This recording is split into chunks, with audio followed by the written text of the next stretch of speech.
आज आमे शिक्षाशास्त्र माने पेडागोजीरो किछि मुख्य कथा उपरे गभीर भावरे आलोचना करिबा। आम पाखरे जो सूत्र अछि सेथिए किछि अभ्यास प्रश्न अछि। हाँ तो आमे सेई प्रश्नगुड़िको आधार करी शिक्षादान आउ शिक्षणर गुरुत्वपूर्ण दिगगुड़िको बुझिबाकू चेष्टा करिबा। देखिबा एगुड़िको काहींकि एते जरूरी। हाँ निश्चित भाବରେ ए प्रश्नଗୁଡ଼ିକୁ ଭଲ। ଏହା ଆମକୁ ଶିକ୍ଷଣ ମନୋବିଜ୍ଞାନ ଆଉ ଶିକ୍ଷାଦାନ ପଦ୍ଧତିର ଅନେକ ଦିଗକୁ ଛୁଇଁବାର ସୁଯୋଗ ଦେଉଛି। ମାନେ ଜ୍ଞାନଗତ ପ୍ରକ୍ରିୟା, ମୂଲ୍ୟାଙ୍କନ, ପିଲାଙ୍କର ଶିଖିବାରେ ଅସୁବିଧା, ଏମିତିକି ପ୍ରେରଣା ପର୍ଯ୍ୟନ୍ତ। ଠିକ୍। ଚାଲନ୍ତୁ ଆରମ୍ଭ କରିବା। ପ୍ରଥମ କଥାଟା ଦେଖିବା। आम सूत्ररे प्रथमे जो कथा बारंबार आसुछि सेटा हला ध्वनिगत सचेतनता, फोनोलॉजिकल अवेयरनेस। पिलांको भाषा शिखिबा आउ पढ़िबा पई एटा एते गुरुत्वपूर्ण काहींकि एहार माने कोन प्रकृतरे? हाँ एटा एकदम मौलिक दक्षता। ध्वनिगत सचेतनता माने केवल शब्द शुणिबा नुहे। एहार अर्थ हेउछि कथावार्ता भाषारे जेउ ध्वनि अछि तार गठनकु बुझिबा, चिन्हिबा आउ सेगुड़िकु मन इच्छा व्यवहार करि पारिबा। अच्छा।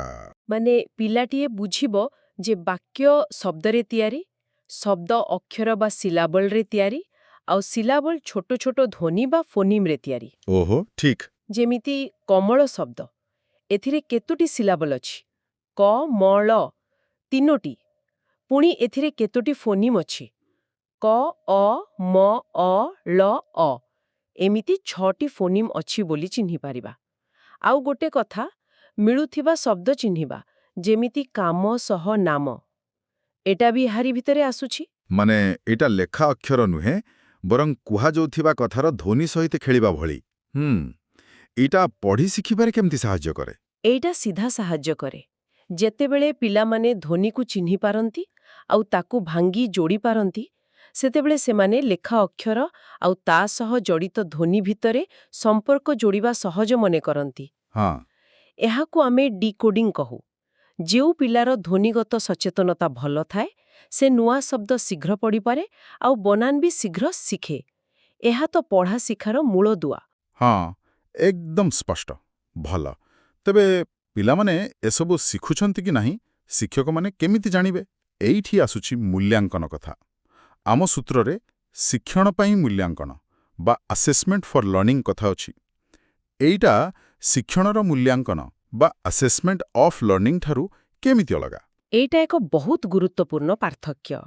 देखंतु शिक्षणर मूल्यांकन माने असेसमेंट ऑफ लर्निंग साधारणतः पढ़ा सरिबा परे करा जाए, परीक्षा बा टेस्ट भଳି। हाँ मार्क देवा पई। हाँ पिला केते शिखिला मापिबा पई, ग्रेड देवा पई। किंतु शिक्षण पाई मूल्यांकन असेसमेंट फॉर लर्निंग पढ़ा चालिथिबा बेले ही करा जाए। एइटा एक फॉर्मेटिव असेसमेंट। अच्छा। एहार मुख्य काम ग्रेड देबा नुहे, बरं पिलामाने कोठी असुविधा भोगुछंती, को कथा बुझी पारि नाहांती सेटा जानिबा। आउ शिक्षक एई सूचना को ने निजर परवर्ती पाठपढ़ा योजना को बदलाइबे, जहा फलरे पिलांकर आवश्यकता पूर्ण हेबो। ओहो ताहले एइटा गोटे चालू रहिथिबा काम। माने शिक्षक पिलांको काम देखी कथा सुनी सेमाने केते बुझिले जानी निज पढ़ेइबा ढंग को सांगे सांगे बदली पारिबे। गोटे उदाहरण दे पारिबे? निश्चय। धरंतु जणे शिक्षक गणितरे भग्नांश पढ़ुछंती। पिलांको किछि प्रश्न कले, से देखिले बेसी पिला भग्नांश जोग तो करि पारुछंती, किंतु वियोगरे भूल करुछंती। एइटा जानिबा परे से कोन करिबे? परवर्ती क्लास रे से भग्नांश वियोग उपरे बेशी जोर देबे, होयतो अलगा उपाय रे बुझेइबे। एइटा ही शिक्षण पाई मूल्यांकन। एटा शिक्षक आउ छात्र दुहिंक पाई गोटे फीडबैक भଳି काम करे। शिक्षण को आग को नेबारे सहाय्य करे। ठीक एकदम फीडबैक भଳି। एही मूल्यांकन कला बेले बेले किछि निर्दिष्ट शिखिबार असुविधा भी सामना को आसी पारे। आम सूत्ररे एमिति गोटे असुविधा डिसलेक्सिया विषय रे कुहा जाइछि। एथिरे अछि जे एहा शब्दरे अक्षर क्रम मने रखिबारे असुविधा आउ विजुअल मेमोरी लॉस सह जोड़ित। डिसलेक्सिया कोन प्रकृतरे? एहाकु केमिति चिन्हट करा जाए? गुरुत्वपूर्ण कथा हेला डिस्लेक्सिया थिबा लोकोंको बुद्धि साधारण बा ताठू अधिक भी होई पारे। समस्याटा बुद्धिरे नुहे। अच्छा। ସମସ୍ୟାଟା ହେଉଛି ଭାଷାର ଧ୍ୱନିକୁ ପ୍ରକ୍ରିୟାକରଣ ମାନେ ପ୍ରୋସେସିଂ କରିବାରେ। ସେଥିପାଇଁ ସେମାନଙ୍କୁ ଠିକ୍ ଭାବରେ ଆଉ ସହଜରେ ଶବ୍ଦ ଚିହ୍ନିବାରେ, ବନାନ କରିବାରେ ଆଉ ପଢ଼ିବାରେ କଷ୍ଟ ହୁଏ। ଆପଣ ଯେଉଁ ଅକ୍ଷରକ୍ରମ ମନେ ରଖିବାର ଅସୁବିଧା କଥା କହିଲେ, ସେଇଟା ଏକ ସାଧାରଣ ଲକ୍ଷଣ। ଯେମିତି ବି ଆଉ ଡି ଭିତରେ କନଫ୍ୟୁଜନ ହେବା କିମ୍ବା ୱାଜ୍କୁ ସ ପଢ଼ିଦେବା। ହଁ, ଏମିତି ହୁଏ। ଦୃଶ୍ୟ ସ୍ମୃତି ହ୍ରାସ କଥା ଯାହା କୁହାଯାଇଛି ତାହା ଏକ କାରଣ ହୋଇପାରେ, କିନ୍ତୁ ମୂଳ ସମସ୍ୟାଟା ବେଶୀଭାଗ ଧ୍ୱନି ପ୍ରୋସେସିଂ ସହିତ ହିଁ ଜଡ଼ିତ। ହଁ, ଏଇଟା ଜାଣିବା ବହୁତ ଜରୁରୀ, କାରଣ ଅନେକ ସମୟରେ ଏମିତି ପିଲାଙ୍କୁ ଲୋକେ ଭୁଲରେ ଅଳସୁଆ ବା କମ୍ ବୁଦ୍ଧିଆ ବୋଲି ଭାବି ନିଅନ୍ତି। ସେମାନଙ୍କୁ ଠିକ୍ ସାହାଯ୍ୟ ଦେବା ପାଇଁ ଏ ଭିନ୍ନତାକୁ ବୁଝିବା ଦରକାର। ଏଇ କଥାଟା ଆମକୁ ପରବର୍ତ୍ତୀ ପ୍ରସଙ୍ଗକୁ ନେଇଯାଉଛି, ଅନ୍ତର୍ଭୁକ୍ତ ଶିକ୍ଷା ବା ଇନକ୍ଲୁସିଭ୍ ଏଜୁକେସନ୍। ସୂତ୍ରରେ ଗୋଟେ ଟ୍ୟାଗଲାଇନ୍ ଅଛି, ସମସ୍ତଙ୍କ ପାଇଁ ବିଦ୍ୟାଳୟରେ ସମସ୍ତଙ୍କର ଶିକ୍ଷା। ଏହାର ଅସଲ ମାନେ କ'ଣ? ଅନ୍ତର୍ଭୁକ୍ତ ଶିକ୍ଷା ଗୋଟେ ଦର୍ଶନ, ଗୋଟେ ମନୋଭାବ କହିଲେ ଚଲେ। ଏହା କହୁଛି ଯେ ପ୍ରତ୍ୟେକ ପିଲାର ତାର ଯେକୌଣସି ସାମର୍ଥ୍ୟ, ଅକ୍ଷମତା, ପରିବାର, ଲିଙ୍ଗ ବା ଯାହା ବି ଭିନ୍ନତା ଥାଉ ନା କାହିଁକି, ସମସ୍ତଙ୍କ ସହିତ ସାଧାରଣ କ୍ଲାସରୁମରେ ପାଠ ପଢ଼ିବାର ଅଧିକାର ଅଛି। ଏଇଟା କେବଳ ଭିନ୍ନକ୍ଷମ ପିଲାଙ୍କୁ ସାଧାରଣ ସ୍କୁଲରେ ନାଁ ଲେଖେଇଦେବା କଥା ନୁହେଁ। ଏହାର ଅର୍ଥ ହେଉଛି ପୁରା ଶିକ୍ଷା ବ୍ୟବସ୍ଥା, ପାଠ୍ୟକ୍ରମ, ପଢ଼େଇବା ପଦ୍ଧତି ଆଉ ସ୍କୁଲର ପରିବେଶକୁ ଏମିତି ଭାବେ ବଦଳେଇବା ଯେମିତି ସେଇଟା ସବୁ ପ୍ରକାର ପିଲାଙ୍କର ଅଲଗା ଅଲଗା ଆବଶ୍ୟକତାକୁ ପୂରଣ କରିପାରିବ। ଆଚ୍ଛା। ଲକ୍ଷ୍ୟ ହେଉଛି ପ୍ରତ୍ୟେକ ପିଲା ଯେମିତି କ୍ଲାସର ଜଣେ ସକ୍ରିୟ ସଦସ୍ୟ ଭାବରେ ଗ୍ରହଣୀୟ ହେବେ, ସବୁଥିରେ ଭାଗ ନେବେ ଆଉ ଶିଖିବେ। ଏହା ନିଶ୍ଚୟ ଏକ ବଡ଼ ଚ୍ୟାଲେଞ୍ଜ, କିନ୍ତୁ ଗୋଟେ ସମାନତା ଆଧାରିତ ସମାଜ ପାଇଁ ଏହା ନିହାତି ଦରକାର ଲାଗୁଛି। ଏହି ଯେଉଁ ବିବିଧତାକୁ ମାନିବା ଆଉ ସମସ୍ତଙ୍କୁ ସୁଯୋଗ ଦେବା କଥା ଆସୁଛି, ସେତେବେଳେ ଆମେ କେବଳ ଅକ୍ଷମତା କଥା ନୁହେଁ, ବିଭିନ୍ନ ପ୍ରକାର ସାମର୍ଥ୍ୟ କଥା ବି ଭାବିବା ଦରକାର। ଆମ ସୂତ୍ରରେ ବିବିଧ ଚିନ୍ତାଧାରା ବା ଡାଇଭର୍ଜେଣ୍ଟ ଥିଙ୍କିଂ କଥା ଅଛି। ଏହାର କିଛି ଉପାଦାନ କୁହାଯାଇଛି: ଫ୍ଲୁଏନ୍ସି, ଏଲାବୋରେସନ୍, ଅରିଜିନାଲିଟି ଆଉ ଫ୍ଲେକ୍ସିବିଲିଟି। ଏଟା କ'ଣ ଆଉ କାହିଁକି ଏତେ ଗୁରୁତ୍ୱପୂର୍ଣ୍ଣ? ବିବିଧ ଚିନ୍ତାଧାରା ହେଉଛି ସୃଜନଶୀଳତାର ଏକ ମୁଖ୍ୟ ଅଙ୍ଗ। ଏହା ଏକ ମାନସିକ ପ୍ରକ୍ରିୟା, ଯେଉଁଠି ଆମେ ଗୋଟିଏ ପ୍ରଶ୍ନ ବା ସମସ୍ୟାର ଅନେକଗୁଡ଼ିଏ ସମ୍ଭାବ୍ୟ ସମାଧାନ ବା ଧାରଣା ଖୋଜୁ। ଏହା ସଂକୀର୍ଣ୍ଣ ଚିନ୍ତାଧାରା ବା କନଭର୍ଜେଣ୍ଟ ଥିଙ୍କିଂର ଠିକ୍ ଓଲଟା, ଯେଉଁଥିରେ ଆମେ ଗୋଟିଏ ମାତ୍ର ଠିକ୍ ଉତ୍ତର ଖୋଜୁ। ଆପଣ ଯେଉଁ 4ଟା ଉପାଦାନ କହିଲେ, ସେଗୁଡ଼ିକ ଏହାକୁ ମାପିବାରେ ସାହାଯ୍ୟ କରେ। ଆଚ୍ଛା। ପ୍ରଥମେ ହେଲା ପ୍ରବାହିତା ବା ଫ୍ଲୁଏନ୍ସି, ମାନେ କେତେ ଶୀଘ୍ର ଆଉ କେତେ ଅଧିକ ଆଇଡିଆ ଜଣେ ବାହାର କରିପାରୁଛି। ଦ୍ୱିତୀୟରେ ନମନୀୟତା ବା ଫ୍ଲେକ୍ସିବିଲିଟି, କେତେ ଅଲଗା ଅଲଗା ପ୍ରକାରର ବା କ୍ୟାଟେଗୋରୀର ଆଇଡିଆ ବାହାର କରିପାରୁଛି। ଗୋଟିଏ ଦିଗରେ ନ ରହି ଭିନ୍ନ ଭିନ୍ନ ଦିଗରୁ ଚିନ୍ତା କରିବା। ଠିକ୍। ତୃତୀୟରେ ମୌଳିକତା ବା ଅରିଜିନାଲିଟି, ଆଇଡିଆଗୁଡ଼ିକ କେତେ ନୂଆ, ଅସାଧାରଣ ଆଉ ଅନ୍ୟମାନଙ୍କଠାରୁ କେତେ ଭିନ୍ନ। ଆଉ ଶେଷରେ ବିସ୍ତୃତିକରଣ ବା ଇଲାବୋରେସନ୍, ଗୋଟିଏ ଆଇଡିଆକୁ କେତେ ବଢ଼େଇ କରି ତାର ସବୁ ଡିଟେଲ ଦେଇ ବର୍ଣ୍ଣନା କରି ହେଉଛି। ବାଃ! ଯେଉଁମାନଙ୍କର ଏ ବିବିଧ ଚିନ୍ତାଧାରା ଶକ୍ତିଶାଳୀ, ସେମାନେ ନୂଆ ନୂଆ ସମାଧାନ ବାହାର କରିବାରେ, ସମସ୍ୟାକୁ ଅଲଗା ଦୃଷ୍ଟିରୁ ଦେଖିବାରେ ବେଶୀ ସକ୍ଷମ ହୁଅନ୍ତି। ତାହେଲେ ଶିକ୍ଷାର ଲକ୍ଷ୍ୟ କେବଳ ଠିକ୍ ଉତ୍ତର ଦେବା ନୁହେଁ, ବରଂ ନୂଆ ଆଉ ଭିନ୍ନ ଭାବରେ ଚିନ୍ତା କରିବାକୁ ପ୍ରୋତ୍ସାହିତ କରିବା ବି ହେବା ଦରକାର। ଏବେ ପୁଣି ଥରେ ମୂଲ୍ୟାଙ୍କନକୁ ଫେରିବା, କିନ୍ତୁ ଗୋଟେ ନିର୍ଦ୍ଦିଷ୍ଟ ସମସ୍ୟା ଚିହ୍ନଟ କରିବା ଦୃଷ୍ଟିରୁ। ଯଦି ଜଣେ ପିଲା ଗଣିତରେ ବାରମ୍ବାର ଅସୁବିଧାରେ ପଡ଼ୁଛି, ତାହେଲେ ତାର କାରଣ ଜାଣିବା ପାଇଁ କୋଉ ପ୍ରକାର ଟେଷ୍ଟ ସବୁଠୁ ଭଲ ବୋଲି ଆମ ସୂତ୍ର କହୁଛି? ଏଇଠି ନିଦାନ ପରୀକ୍ଷା ବା ଡାଇଗ୍ନୋଷ୍ଟିକ୍ ଟେଷ୍ଟ କଥା ଆସୁଛି। ହଁ, ଏ କ୍ଷେତ୍ରରେ ନିଦାନ ପରୀକ୍ଷା ହିଁ ସବୁଠୁ ଉପଯୁକ୍ତ। ଯେତେବେଳେ ଆମେ ଜାଣିବାକୁ ଚାହୁଁ ଯେ ଜଣେ ପିଲା ଗୋଟେ ନିର୍ଦ୍ଦିଷ୍ଟ ବିଷୟରେ, ଯେମିତିକି ଗଣିତରେ, ଠିକ୍ କୋଉ ଜାଗାରେ ଦୁର୍ବଳ ଅଛି ଆଉ କାହିଁକି, ସେତେବେଳେ ନିଦାନ ପରୀକ୍ଷା କାମରେ ଆସେ। ଏଇଟା ସାଧାରଣ ଆଚିଭମେଣ୍ଟ ଟେଷ୍ଟରୁ ଅଲଗା।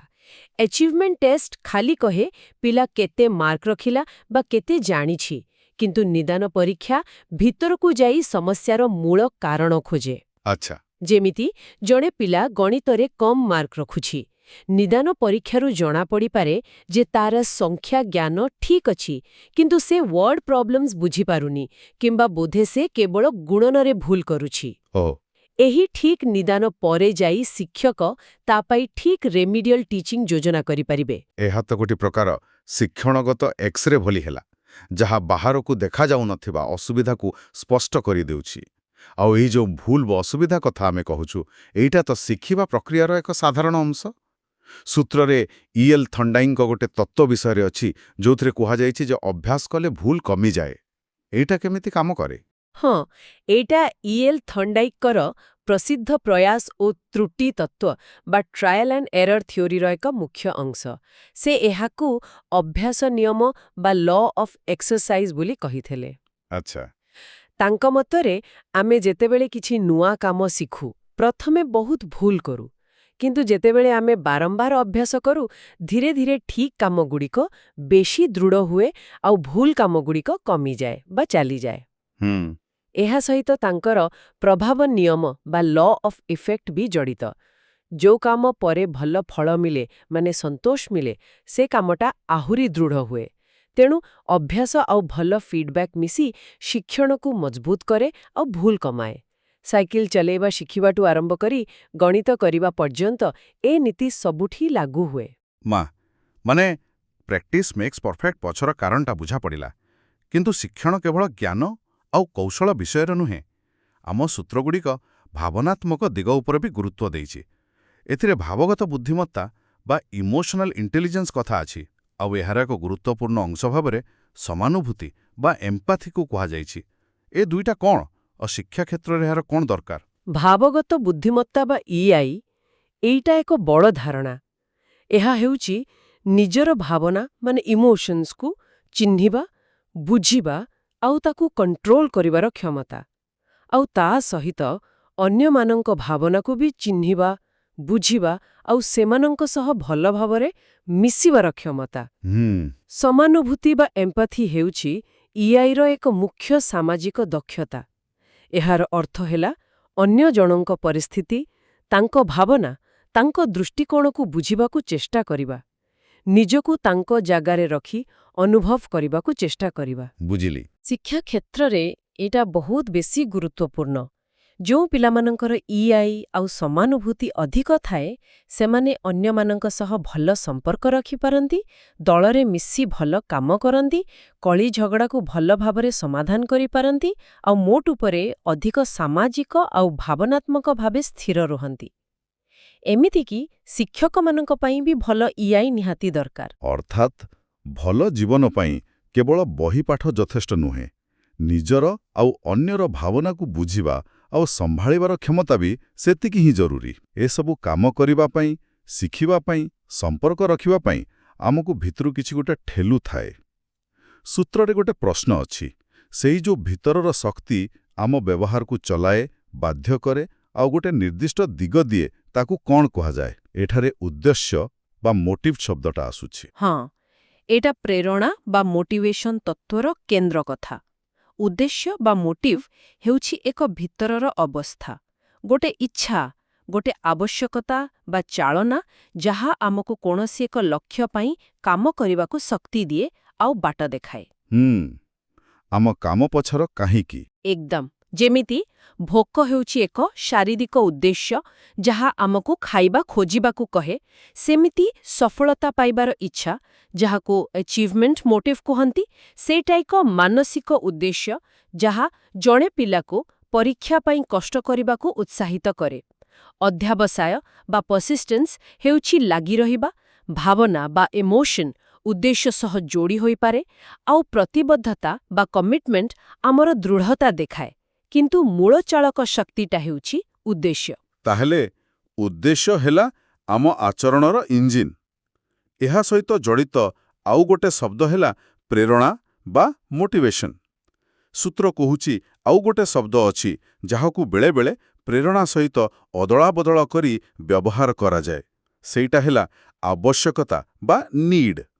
ଏ ଦୁଇଟା ଭିତରେ ସମ୍ପର୍କ କ'ଣ ଏତେ ପାଖାପାଖି? ହଁ, ବହୁତ ପାଖାପାଖି।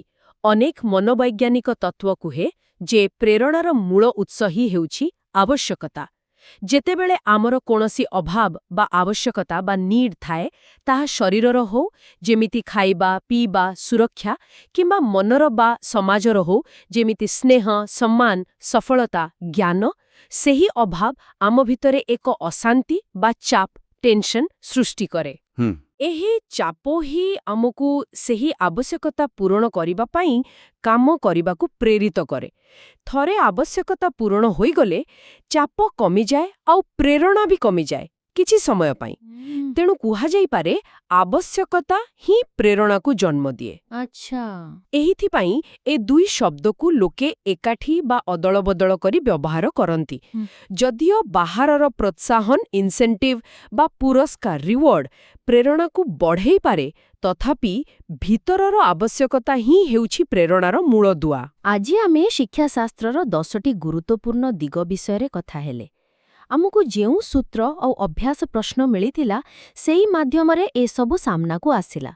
ଧ୍ୱନିଗତ ସଚେତନତାରୁ ଆରମ୍ଭ କରି ଶିକ୍ଷଣ ପାଇଁ ମୂଲ୍ୟାଙ୍କନ, ଡିସ୍ଲେକ୍ସିଆ ଭଳି ଶିକ୍ଷଣ ଅସୁବିଧା, ଅନ୍ତର୍ଭୁକ୍ତ ଶିକ୍ଷାର କଥା, ବିବିଧ ଚିନ୍ତାଧାରାର ମହତ୍ତ୍ୱ, ନିଦାନ ପରୀକ୍ଷାର କାମ, ଥର୍ଣ୍ଡାଇଙ୍କ ତତ୍ତ୍ୱ, ଭାବଗତ ବୁଦ୍ଧିମତ୍ତା ଓ ସମାନୁଭୂତି, ଆଉ ଶେଷରେ ଉଦ୍ଦେଶ୍ୟ ଓ ଆବଶ୍ୟକତାର ପ୍ରେରଣା ଶକ୍ତି ପର୍ଯ୍ୟନ୍ତ ଏସବୁ ମିଶି ଶିକ୍ଷଣ ଆଉ ଶିକ୍ଷାଦାନର ଗୋଟେ ପୂରା ଚିତ୍ର ଦେଉଛି। ହଁ, ନିଶ୍ଚିତ ଭାବେ ଆଜିର ଏ କଥାବାର୍ତ୍ତାରୁ ଏହା ସ୍ପଷ୍ଟ ହେଉଛି ଯେ ଶିକ୍ଷଣ କୌଣସି ଗୋଟିଏ ଜିନିଷ ଉପରେ ନିର୍ଭର କରେନି।